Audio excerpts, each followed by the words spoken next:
जुलूस जो है ना ये बैन कर देनी चाहिए पूरे पाकिस्तान में। जुलूस अपने घरों में निकालें, अपने मस्जिदों में निकालें, अपने मदरसों में निकालें, ये बैन कर दे। सबसे अच्छा वाहिद तरीका यही है। अगर ये काम हो जाए इंशाअल्लाह ताला हमारी कौम बहुत तरक्की कर जाएगी, मगर ये काम कभी भी नहीं होगा।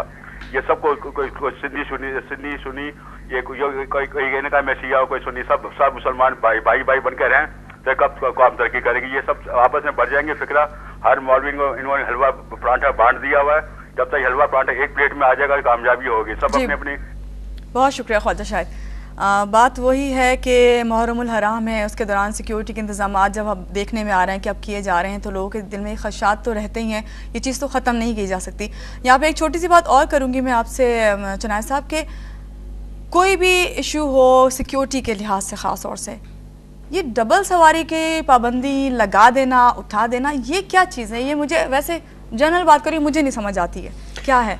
देखिए हमने हमेशा इस बात की मुखालफत की है कि जी डबल सवारी पर पाबंदी लगी जाए, और हम आज भी अपने उस मौक़िफ़ पे कायम हैं। हम समझते हैं कि डबल सवारी पर पाबंदी जो मुहर्रमुल हराम से पहले हटाई गई थी वो होम मिनिस्टर साहब का एक बड़ा अच्छा कदम था, और उन्होंने इस चीज़ को रियलाइज़ करते हुए कि जी ये पब्लिक का बुनियादी हक़ है। 13 लाख मोटरसाइकिल्स कराची के अंदर हैं जो रजिस्टर्ड है, तो 13 लाख का मतलब ये कि आप 13 लाख लोगों को उनके जायज़ हक़ से महरूम कर रहे हो कि उनकी एक सवारी जो है वो अब ज़ाया जा रही है। तो इस चीज़ को भी रियलाइज़ किया। फिर दूसरा हम ये समझते हैं कि डबल सवारी पे पाबंदी से जो है वो लॉ एंड ऑर्डर की सिचुएशन में कोई बेहतरी नहीं होती। बिल्कुल, कि हमने तो देखा हमला आवर दहशतगर्द और तफरीक़ात, ये तो गाड़ियों पे उसको अगर आना होता है तो वो किसी तरह भी आके वो रिएक्ट करके जाता है। चले हम इस बात को एक अहमियत दे देते हैं कि ये मुहर्रम हराम का महीना है, बड़ा सेंसिटिव महीना है, बड़े सेंसिटिव इश्यूज़ हैं, और इस पहले 10-12 दिन में अगर ये 12 रोज़ तक पाबंदी लगा भी दी जाए तो जब इतने सालों से लगी हुई थी तो कोई हर्ज नहीं है। लेकिन इन जनरल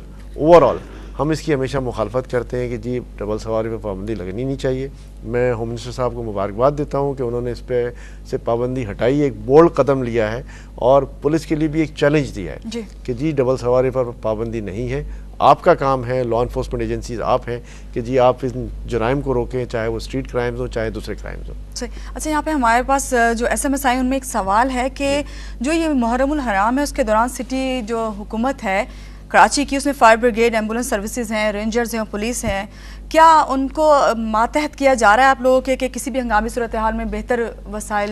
जी बिल्कुल, देखिए एक कोऑर्डिनेटेड एफर्ट्स के साथ सारा काम होता है। मीटिंग्स जब हुई हैं तो उसमें सारे स्टेक होल्डर्स उसमें शामिल थे, सारे जो सिटी के स्टेक होल्डर्स हैं वो भी शामिल थे, जो उसमें सिटी एडमिनिस्ट्रेशन भी है, लॉ इन्फोर्समेंट एजेंसीज भी हैं, बाकी सारे भी हैं, और मिलकर इस बात का फैसला किया गया कि कहाँ कहाँ फायर ब्रिगेड डिप्लॉय किए जाएंगे, कहाँ कहाँ जो है वो एम्बुलेंसेज डिप्लॉय की जाएंगी, कहाँ कहाँ इलेक्ट्रिसिटी का इशू भी बहुत ज़्यादा होता है, पानी का इशू भी बहुत ज़्यादा होता है, तो ये सारे स्टैंड बाई जनरेटर्स या स्टैंड बाई वाटर बाउजर्स वगैरह ये सब का इंतजाम जो है वो मुकम्मल तौर पे कर लिया गया है। उनको टोटल कोऑर्डिनेशन कर लिया गया है, और हर टाउन की और हर जोन की जो है वो जिम्मेदारी दे दी गई है, और इसमें सारे स्टेक होल्डर्स का भी ओपिनियन लिया गया है, और सब ने मिलजुल कर ये फैसला किया है कि जी ये इंतजामात जो हैं वो ठीक है, इनको हम इन्फोर्स करते हैं ताकि एक सेफ पैसेज मिले पूरे मुहर्रमुल हराम में, और एक मिसाली इंतजाम जो है वो सामने आए। जी हमारे साथ कॉलर हैं लाहौर से जमाल, अस्सलाम वालेकुम। वालेकुम अस्सलाम जी।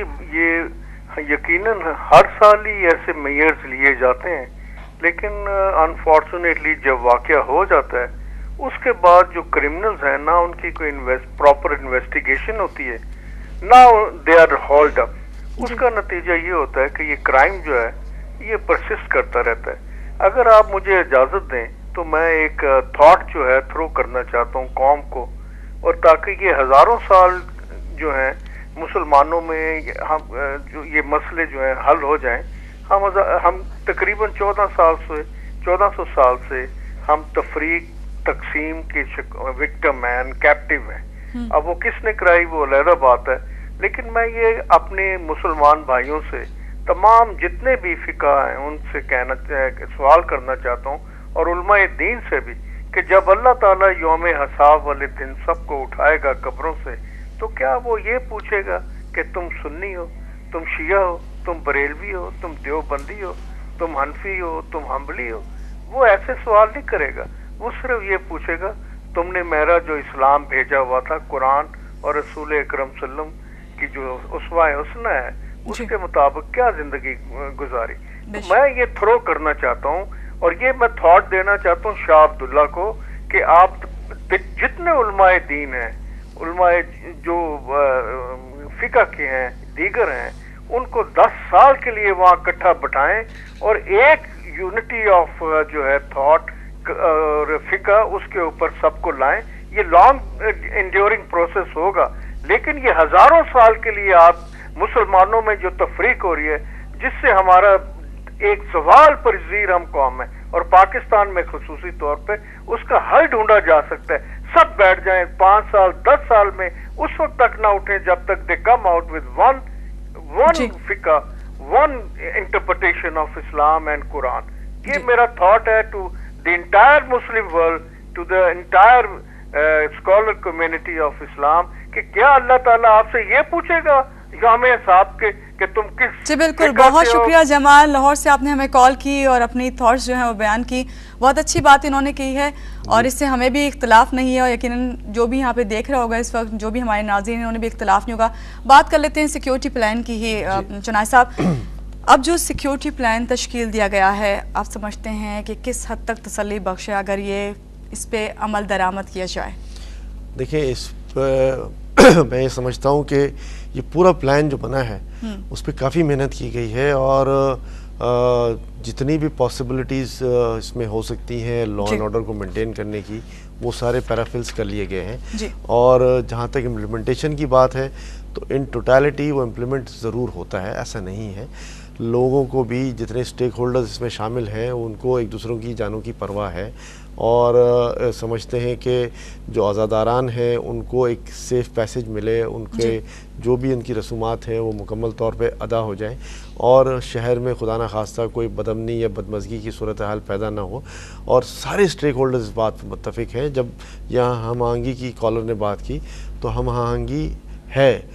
مختلف علماء کرام، مختلف طبقہ کے فکر والے علماء کرام اس بات کو ریلائز کرتے ہیں، اور وہ چاہتے ہیں کہ پوری ہم آہنگی کے ساتھ یہ مذہبی رسومات ہیں، یہ تو آپ 10 دن جو محرم الحرام کے ہیں، اس میں جو سوگ منایا جاتا ہے اس سوگ کو صحیح طریقے سے ادا کر لیا جائے.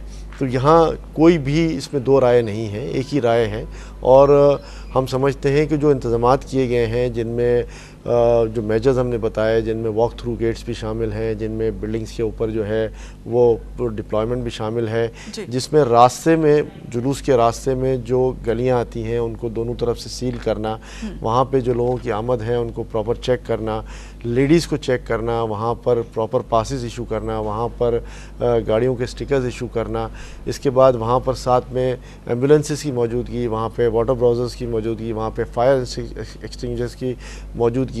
پھر ان علاقوں کو، ان کے آؤٹلیٹس کو سیل کرنا تاکہ دہشت گرد کہیں سے داخل نہ ہو جائے. یہ سارا ایک کمرسم پروسیجر ہے جو پولیس نے، جس کی پوری جو ہے وہ جس کو کہتے ہیں کہ ایس او پیز بنا لی ہیں، اور ان ایس او پیز پہ کام بھی ہو رہا ہے. دیکھیں، جلوس کوئی ایک دن نہیں نکلتا. جلوس میں نے آپ کو بتایا کہ 500 سے زائد جلوس پورے شہر کے مختلف علاقوں سے نکلتے ہیں ان 10 دنوں کے اندر. اسی طرح 1000 سے زائد مجالس جو ہیں وہ ان 10 دنوں کے اندر پورے شہر میں ہو رہی ہیں. تو ان سب کی حفاظت کرنا، ان کے لیے فورسز کی ڈپلائمنٹ کرنا، رینجرز کی موجودگی، پولیس کی موجودگی، دوسرے سینسٹیو اداروں کی موجودگی، یہ سارے کام جو ہیں وہ کر لیے گئے ہیں. سارے چیزیں لائن اپ کر لی گئی ہیں اور ان سب کو امپلیمنٹ بھی کرنے شروع ہو گئے ہیں. ساتھ میں ٹریفک پولیس کی موجودگی کہ ٹریفک کو کنٹرول کرنا، جو راستے بند کیے گئے ہیں، جن کی ناکہ بندی کی گئی ہے، جہاں جہاں ڈائیورجنز ہیں وہاں پہ ٹریفک کو فلو کو صحیح بنانا، یہ سارے کام جو ہیں یہ حکومتی اداروں نے کیے ہیں. اور اس میں ہمیں ان کی نیت پہ کوئی شک نہیں کرنا چاہیے. اس میں پورا خلوص موجود ہے، اس پہ پوری ورکنگ کی گئی ہے، دن رات اس پہ کام کیا گیا ہے. اور کون چاہے گا کہ حالات خراب ہوں اور امن و امان؟ جی کوئی بھی نہیں چاہے گا. حکومت وقت، کوalition گورنمنٹ، جتنی بھی پولیٹیکل پارٹیز ہیں وہ ساری اس بات پر متفق ہیں کہ جی اس کو، اس 10 دنوں کو سیف پیسج میں تبدیل کر لیا جائے اور لوگ غم کی جو صورتحال ہے اس کو مکمل طور پہ ادا کر لیں. جی بہت شکریہ احمد چنائے صاحب، آپ آج آئے اور آپ نے ہمیں انفارمیشن دی جو سیکیورٹی انتظامات کیے گئے ہیں، اور بہت اچھی آپ نے باتیں بھی کی، اور یہاں پہ آپ کو کہوں گی کہ بہت شکریہ. اور ناظرین آپ کو کہوں گی کہ احمد چنائے صاحب کی بھی آپ نے بات سنی، اور ہماری بھی یہ دعا ہے کہ محرم الحرام کے 10 دن جو ہیں خیر و عافیت سے گزر جائیں. اور اگر میں کہوں کہ 10 دن ہی کیوں نہ ہمیشہ جو ہیں اچھا اور حالات رہیں اور اچھے طریقے سے جو ہیں لوگ رہیں اور امن و امان کی صورتحال ہمیشہ قائم رہے، کیونکہ मुसलमान क्या किसी इंसान की भी जान इसमें ना जाए। और आप लोगों को कहूँगी कि हमारा ये प्रोग्राम जो है लाइव वायर के नाम से जो है फेसबुक पे हमारा पेज है, उस पर जाके आज आप शाम को देख सकते हैं। साथ साथ आप हमें मेल कर सकते हैं livewire@businessplus.tv पे। और आपको कहूँगी कि बहुत शुक्रिया कि आप भी प्रोग्राम में आप शिरकत करते हैं अपनी कॉल्स के ज़रिए। इसी बात के साथ महानूर सैयद को दीजिए इजाज़त। अल्लाह हाफ़िज़।